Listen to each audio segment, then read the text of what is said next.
Dear Mrs. May, James has suffered a terrible back injury, wrestling a lion. He will be home in maybe 5 years. Please send money. Yes, now I've got a siren.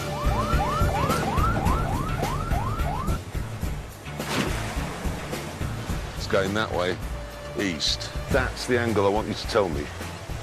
East? Southeast. Yeah. Our theory about the two lakes being connected was in tatters. Our expedition seemed to be at an end. So that night in camp, the mood was despondent. But then, while poring over the maps, I noticed something. The actual exit of the Nile is Gibraltar, because that's where it goes into the ocean. The ocean is here. Their sources are both to the west of Lake Victoria, which are close. We're looking for a river on the east side of Lake Victoria. Do you see what I mean? Because it's further... Yes. That's further from Gibraltar. So if there was and one I there... have found it. Gentlemen, the actual source of the Nile is around there. I can't work out exactly where it is, but it's about here. That's the furthest as the crow flies, and it's the furthest the water flows. The next morning, the Top Gear crew prepared for the long journey that lay ahead. Hammond, meanwhile, cooked breakfast. Oh, careless. And I fitted a new skid plate to protect the underside of my Volvo.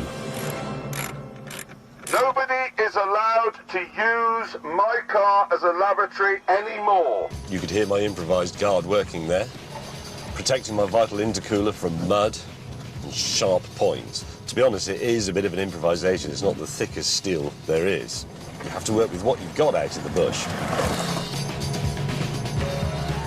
I had a cold shower this morning. My penis was like a press stud. Hello, chaps. Oh, you're both stuck. You stuck, James? I've gone into a bit of a soft bit. Are you stuck? Well, I'll tell you what, let's find out. Oh, come on! Oh! Oh, wow, this is very, very pretty here. Double bash plate's earning its keep today. Oh, cock. Oh, ow. We're both in the same boat here, James and I. It's called HMS Careful. Come on, come on. Absolutely no chance. Annoyingly, I had to ask the agri-yob to come back and help. Did it hit you? Yes, it did. What was that? It was a huge chunk of tree just bounced off. How did it smash my windscreen? Was it? Yeah. Right, we probably should get a move on. I'll back it up. Speed and power.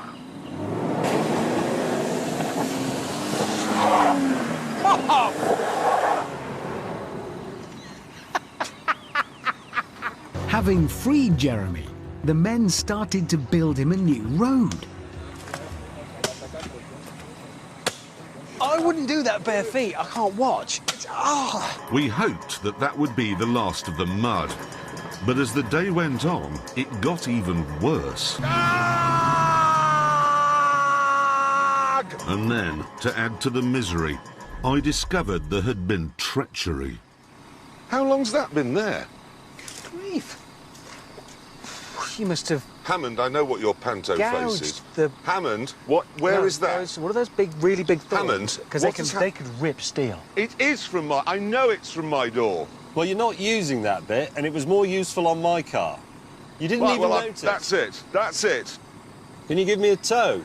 No! Thanks to my door, the Volvo had survived the ordeal. Hammond, keep moving. I can't stop. I can't do hill starts anymore. Keep going. This has to be one of the toughest days we've ever had on Top Gear. And there was still more than 500 miles to go.